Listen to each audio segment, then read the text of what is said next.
Welcome to Journey to the Million. We have on Zack only 9 minutes late today. Jared right on time and Drew Skyberg right on time. So how you guys doing? Doing good. Zack? Fantastic. Yeah. Like I said, Zack is usually a stickler for time, but today the tables have turned. 9 minutes late. Almost 10. But we have today. Movie, you know? We have a movie. Oh, come on. A movie. The other guys, it's a pretty good movie. That's a good movie. That's a good movie. Yeah. See, so it's warranted. Well, you know what's better? The Rams. How they did this year in the NFL. We're going to talk about their offseason right now. We're going to talk about team needs. We'll talk about the cap space. That seems to be a problem with every team, including our Green Bay Packers. And then we'll talk free agents. So with that, we'll get right into it, talking offseason. Right now, $19 million is around in the cap space is what we got going on for the issue. And I guess I'll go to Zack first. What do you think right now are goals for the Rams and free agent wise? What do you think? Well, I think their primary goal is to win a Super Bowl again. But obviously cap space, kind of a myth. Well, not really a myth, but like it's easy to get around. Obviously you saw Saints last year with like however much they were over it. They managed to do it. So I think their first goal is to get under the cap. And then, I don't know, probably re-sign some of the guys and get their roster set for next year. I mean, yeah, Zach, normally a team's goal is to win the Super Bowl. So, I mean, they're probably going to go for that again. So like you said, they just need to sign a few free agents, key free agents that we'll talk about later. And, yeah, that's all they really need to do. Yeah, looking at the Rams, 9 of the Rams are among Pro Football Focus's top 200 pending free agents. That's actually a pretty big group if you look at it. And the beauty, of football, it's kind of not, it's not really a beauty, but, Aaron Rodgers said it best. You have this group of guys you play with the whole year, and it's never going to be that same group year in and year out. It's going to be a different team. This team just won the Super Bowl. And now, no matter what, there's going to be some changes. Even if all, starts, there's going to be some change somewhere. And just looking through it, there's people that got to resign, and that's kind of the important thing here. If you look, Von Miller is a guy who sticks out as a guy you got to sign. And do you guys think Von Miller will return to the Los Angeles Rams? I mean, he has no reason not to, I think. I mean, obviously they just got it done last year, and he just left the Broncos to come to the Rams, and it worked out for him, so I don't see him leaving. Zack? I think he goes back to Denver. Interesting. And why is that? Well, you see, he played the first 10 years of his career there, and he came out and said that if it was up to him, he would never leave Denver. So I think he really likes it, and I'm assuming Denver is going to be willing to re-sign him. So may see a reunion. And even not playing for necessarily a contender, even at his age, you think he would go back to Denver? I don't know. I see a guy being 33 then during the 2022 season. At that age, I don't see him wanting to play, for – I'm not saying the Broncos are rebuilding, but they're not there yet, right? And even if they're a quarterback away? Maybe, quarterback in a few pieces. A few pieces, yeah. Depends on who they get. Top quarterbacks. So. I think, yeah, that's fair. It depends on who they get if they get a quarterback in the offseason, maybe. But I think he's going to wait, and I think the Rams he will reunite with the Rams again this year. He'll return. So if the Broncos get Russell Wilson, you think they're contenders? I think they're a playoff team. One more receiver maybe, but they need a few more weapons. But they got Judy, they got Sutton, they got Tim Patrick. It's a solid team. It's a playoff team. I don't know if it's enough to get over the hump. Yeah. But yeah, obviously they're in a tough division, so yeah, that's what hurts them. Another guy here, Darius Williams. What do you guys think about him? Probably, looking at the cap space, probably not returning, right? $4.7 million he made last year. What do you guys think the likelihood of seeing Darius Williams in a Rams uniform next year? I don't think he's coming back. They're going to look for key weapons, and 4.7 is a lot. And if they're already 19 million under, that's I don't see him coming back. Yeah, I'll read his calculated market value right now.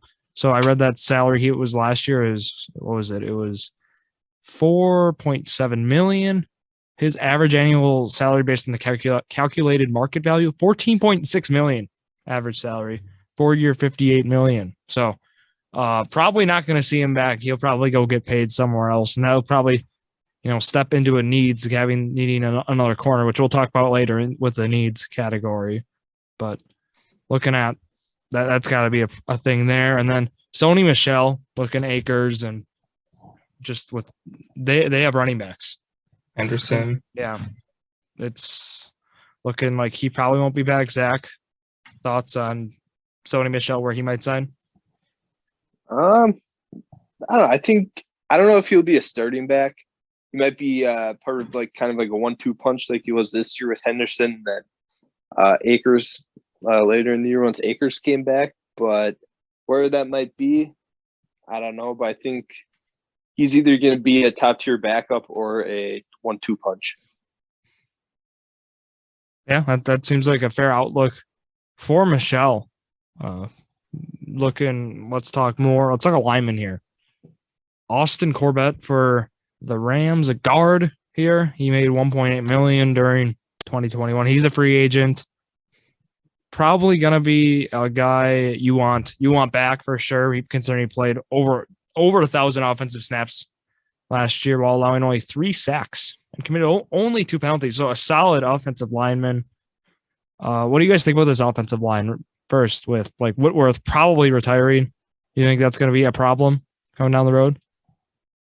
I mean, he's cheap. So, if you can get him back for cheap like you did in 2021 and just run it back, I could easily see him resigning here, especially with Whitworth retiring. He could stay in that spot and, run it back. I think the Rams are actually going to re-sign a lot more players than we think. Because if you think back to last season, Leonard Floyd was a free agent. Nobody thought they could re-sign him. And they re-signed him for 16, 17 million a year. So there's a lot of ways to get around the salary cap. So I think Corbett and Williams will be 2 of the guys that they try and get back just because they're kind of pieces that you need to win and a big part of the team. So I think Corbett's definitely going to get back, and then Williams would be their kind of second target to re-sign. Yeah, and like you mentioned, contract reconstructors we've seen already. With the Packers, Kenny Clark was a big one that freed up over $10 million in the cap room. So just how you're able to get around in the NFL is so strategic, and something we don't see in a lot of other sports like basketball and baseball. You really don't see a lot of these contract reconstructors as a strategic move. So OBJ is the next guy here talking. We saw in the Super Bowl that dreaded injury, but he's a free agent. I think he comes back. I don't know what kind of numbers we're looking financially. I can give some numbers here though, but likelihood of OBJ returning as a Ram. Zach, what do you think? I think it depends a lot on what kind of contract he wants. Because obviously he tore his ACL. Robert Woods, he tore his ACL or Achilles. See, he tore one of those 2. I don't remember which one it was. But he's going to be coming back next year, and obviously that's the Rams' second receiver behind Kupp. And they have Van Jefferson. So I think it entirely depends on how much OBJ wants. I don't think they're going to be able to pay as much as some other teams are going to be willing to and able to. So I think it depends if he's willing to take a pay cut or not to go back to LA. Yeah. Jared, go ahead. I think he's going to take a pay cut if he does come back because he was at the Browns for years and the Giants. I mean, his whole career with those 2 organizations, and it's he comes to LA for 1 year and they win it all. I think even if he's hurt, I think he'd take a pay cut and then they'd sign him back for whatever. But yeah, I heard he might be out for over half the year, if not the whole year next year. But even with that, I think he's a key weapon. Him and Von Miller, I see as 2 key weapons for them to have to resign back over the offseason. Yeah, OBJ, it's interesting because he's gonna want stability. If you look at it, so I don't know. I don't think he'll take a 1-year deal. I'm thinking 3 or 4 years because with the with the whole ACL tear, and he's going to want guaranteed money, of course, added with that because just you don't know how he's going to come back, and he's confident in himself. What we saw, he says he's going to be back better than ever. So that's something to look out for. But always coming back from these ACL injuries, it's interesting. Like Michael Gallup is another guy from the Cowboys. You don't know how he's going to come back, but he's supposed to be ready pretty early, they said. So that's something we'll look out for when we preview the Cowboys. But is there any other free agents you guys want to touch on?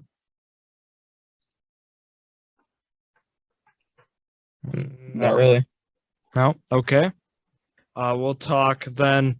So Andrew Whitworth, the possibility of retirement. We think that's likely, right? Yeah, very likely. I'm on board with that. Zach, you want to talk a little bit about this thing you wrote here called Johnny Hekker? You think he's going to get cut? I mean, I was just doing my research, before the podcast, getting all prepared. And the website I was looking at said that he's a potential cut candidate. I mean, they save $2 million in cap space. They have a dead cap hit of $1 million if they cut him. And I mean, I guess I don't watch a whole lot of Rams games, but statistically, this was his worst year. And he's been there for about 10 years now. Forever. So, yeah, he's been there since he got drafted. So he's a cut candidate, possibility.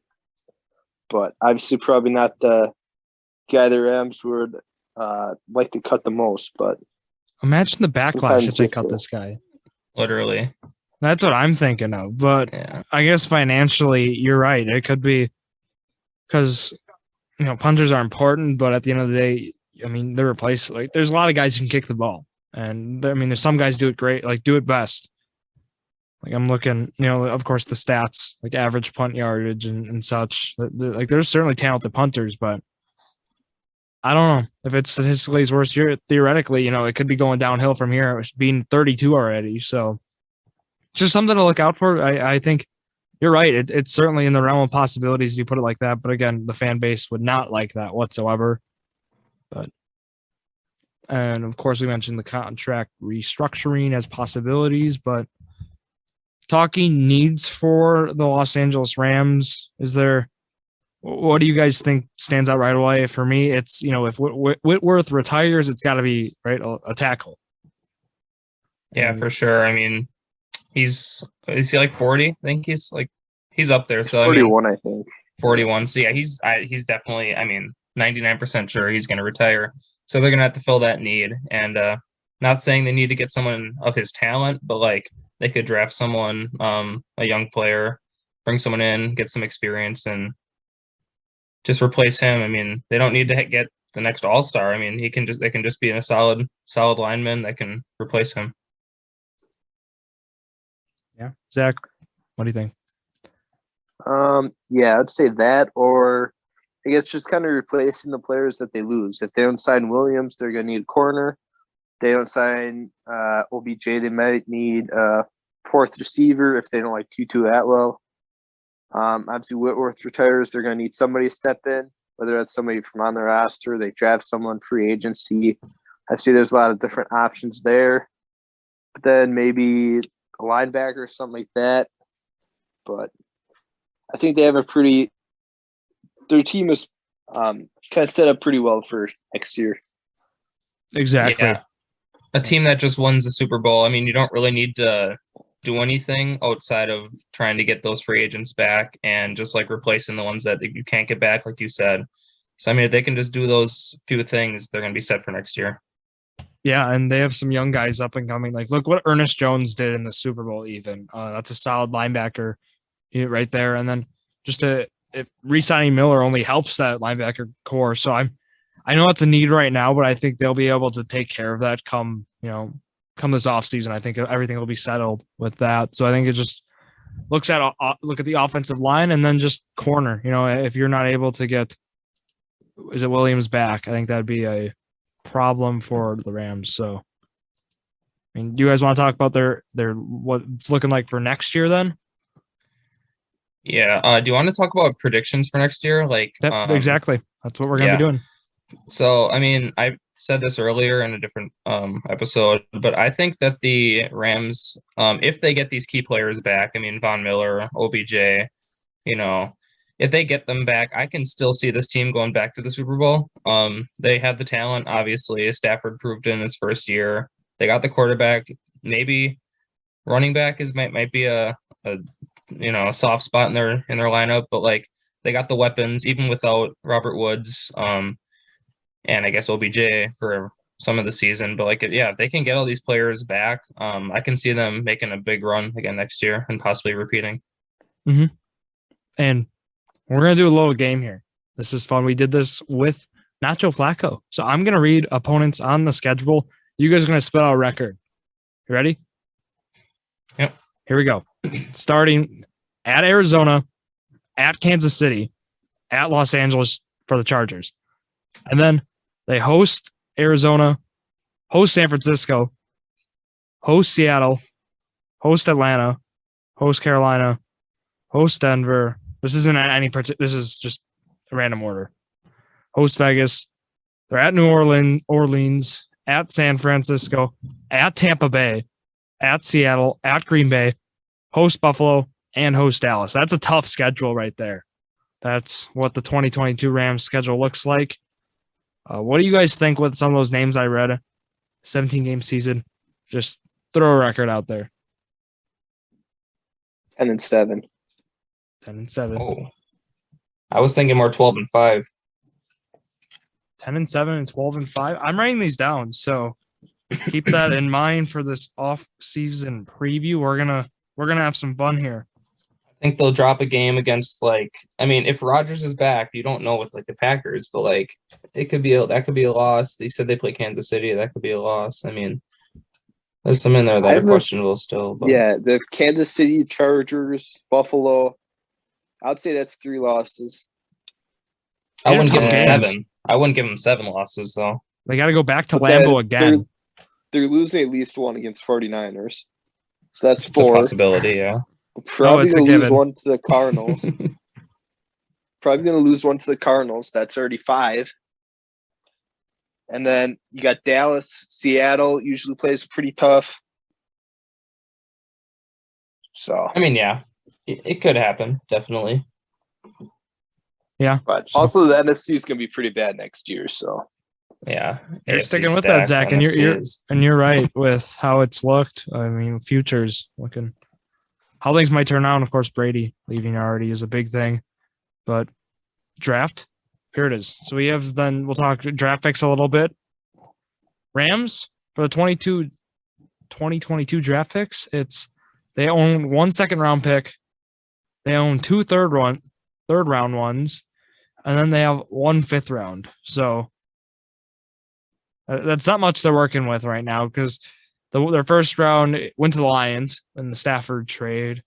And then the 4th round went to the Texans in the Brandon Cooks deal. So not many draft picks. And maybe usually, right, a way to build an offensive line, draft offensive linemen. So my thing is I would not be surprised to see them use 2 or maybe even 3 of these picks on offensive linemen. That might be a stretch, but I think this might be the year to do it.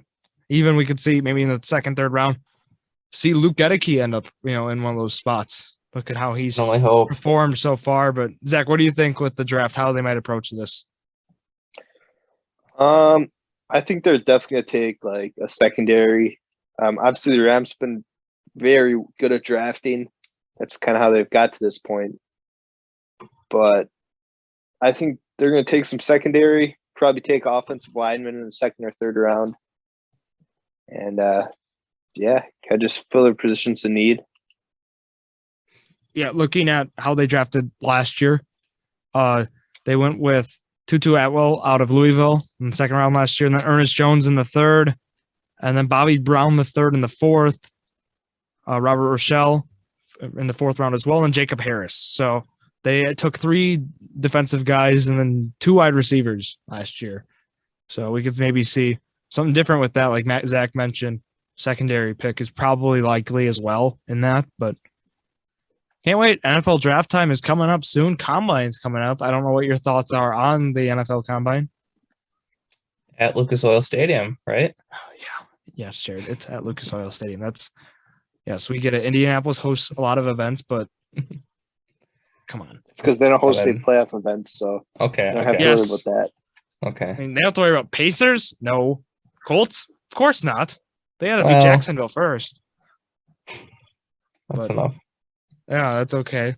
I got Michael Pittman in my dynasty league, so I got some rooting for with. I'll give you a third rounder for him. Yeah, no, but just before we wrap up here, we got to go through a few things. We just brought fantasy football a little bit, so we got to talk about. Yeah, we're gonna do a fantasy football league, another one again for the podcast. So I know it's a while away, but we're doing it on Sleeper, so I got to mention that. Join our Sleeper squad if you have not, because we'll send it out to the people in our Sleeper squad first. So people get first dibs if you're in the Sleeper squad. Just yet another reason. Download Sleeper and join our squad. And Is it also, going to be a free league or is it going to be pay to enter? Zach's asking the good questions. We're gonna probably have options with that. So it's gonna be either a $5 one or a free one. $100 entry fee. No, not $100 entry fee. Probably $5. Winner takes all. Something simple. March Madness is coming up. That's going to be fun. You bet the podcast is doing a podcast March Madness. That's going to be a lot of fun. I know Jared's interested in that. There will be money involved in that one. Kind of a journey to millions spin there with a $5 entry fee as well for that. But we're looking forward to that stuff. And then going now into scheduling. Monday, Jordon Lawrenz and myself, episode 51 of Jordan Drew the Sports Crew. Tuesday, EWC breakdown. Robert Shimmick and myself will be going through the boys bracket. We'll talk about all the good games coming up. We'll talk how girls regionals went as well. And that'll be a fun episode. But yeah, anything else you guys have to add? Not really, no. Nope. So perfect. Thank you all for listening to yet another episode of Jordan Drew the Sports Crew, the perfect podcast for you.